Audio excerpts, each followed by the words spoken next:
Waliwo enkyukakyuka mwakula ennume katono nnyo nti nno obuyinza yabwesigalizza. Pulogulaamu ya wakula ennume ejjuddemu okusomesa okwesigamiziddwa ku buwangwa ssaako n'ennono. Mukasa Kafeero agambye nti yakutandika omwezi ogujja era nga ku mutendera ogw'amasaza. Oluno wakula ennume ono tumututte mu masaza ku mbuga z'amasaza nga gye twagala okusunsulira abavvunkanyi. Ekintu kino eky'amasaza leero si lwe kisoose.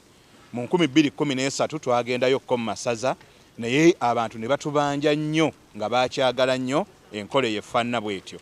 Ekyokubiri, ebibuuzo ku luno bijja kwawukanamu nnyo kubanga wakula ennume tumumanyi nti alina ebibuuzo ebigunje, alina ebibuuzo ebyafaayo, ate era yenna n'ebibuuzo ebikwatagana obuwangwa n'ennono. Naye nga ku luno essira tuyitadde nnyo ne ku mirimu gy'Abaganda egy'edda.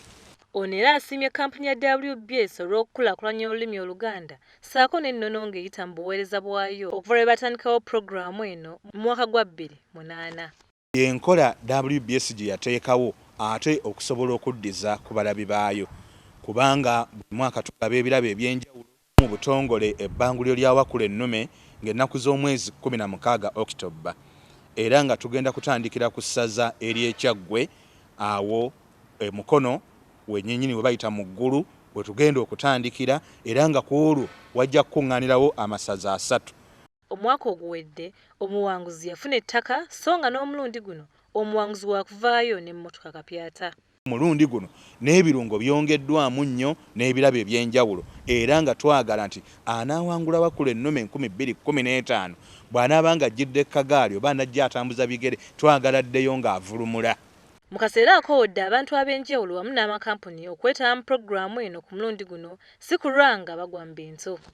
Amakampuni mbasaba nti abandyetaaze okubeera naffe mu bbanguliro ly'omwaka guno erya wakula ennume mujje, omulyango gukyali muggule, tutambulire wamu tulange ebyammwe ate nga n'abavvunkanyi bwe mutyo bwe mugenze ate nga nammwe abavuddemu.